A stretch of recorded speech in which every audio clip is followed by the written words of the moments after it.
पुढे अशी प्रकरणं होऊ नये म्हणून काय काळजी घेतली पाहिजे या दृष्टीनं आम्ही कारवाई करण्याचा प्रयत्न करतो आहोत।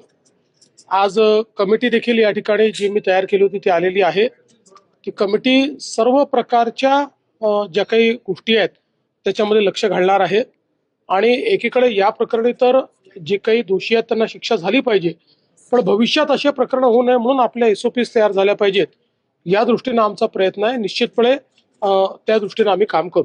सर, सगळ्या चॅरिटेबल हॉस्पिटलच्या ऑपरेशन्सच्या संदर्भानं तक्रारी प्रचंड येत आहेत, मात्र धर्मादाय आयुक्तांच्या लिमिटेशन्समुळे किंवा त्यांच्या अकार्यक्षमतेमुळे या तक्रारींचा निपटारा होत नाही। मुळामध्ये आता आपण आपल्या कायद्यामध्ये याच अधिवेशनात बदल करून पुन्हा काही अधिकार हे धर्मदाय आयुक्तांना दिलेले आहेत। आपल्या लॉ अँड ज्युडिशरी विभागामार्फत आपण त्याची देखरेख देखील करतो।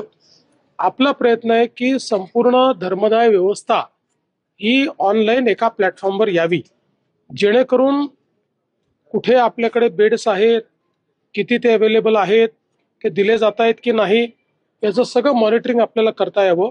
आणि याकरता CM ऑफिसमध्ये जो आपला मुख्यमंत्री आरोग्य कक्ष आहे तोही याच्याशी आम्ही जोडण्याचा प्रयत्न करतो, जेणेकरून त्यांच्यावर एक दबाव राहायला पाहिजे आणि मला विश्वास आहे की पुढच्या काळामध्ये याच्यामध्ये एक मोठी सुधारणा आम्ही करू शकू। एक पत्रक आज धनंजय केळकरांनी काढले मंगेशकर हॉस्पिटलच्या वतीने। तुमच्या कालचा असंवेदनशील हा शब्द फार लागलाय त्यांना।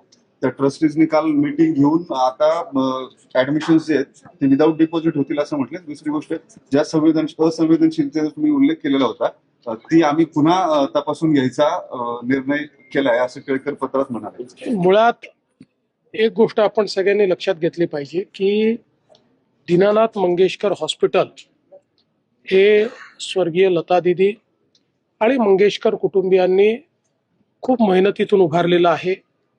एक नावाजलेलं हॉस्पिटल आहे।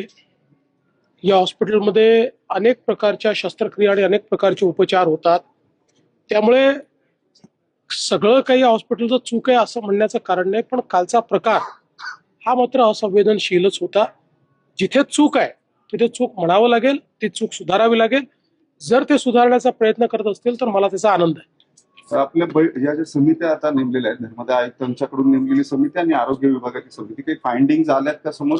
नाही, प्राथमिक फाइंडिंग्स आहेत, पण जोपर्यंत आम्ही नेमलेल्या कमिटीचे फाइंडिंग्स येत नाहीत तोपर्यंत त्याच्यावर बोलणं हे अर्धवट। खरं तर आंदोलन खूप चालू आहेत। आता एक आंदोलन तिथं केलं जाते, खरं तर हॉस्पिटलच्या टेरीस जाऊन 2 आंदोलनकर्ते त्या ठिकाणी गुन्हा दाखल करा अशी त्यांची प्रामुख्याने मागणी। मला असं वाटतं की असले प्रकार करणं काही योग्य नाही आहे। त्याची जर दखल घेतलेली आहे तर त्या संदर्भात जीही कायदेशीर कारवाई ती आम्ही पूर्ण करू, पण विनाकारण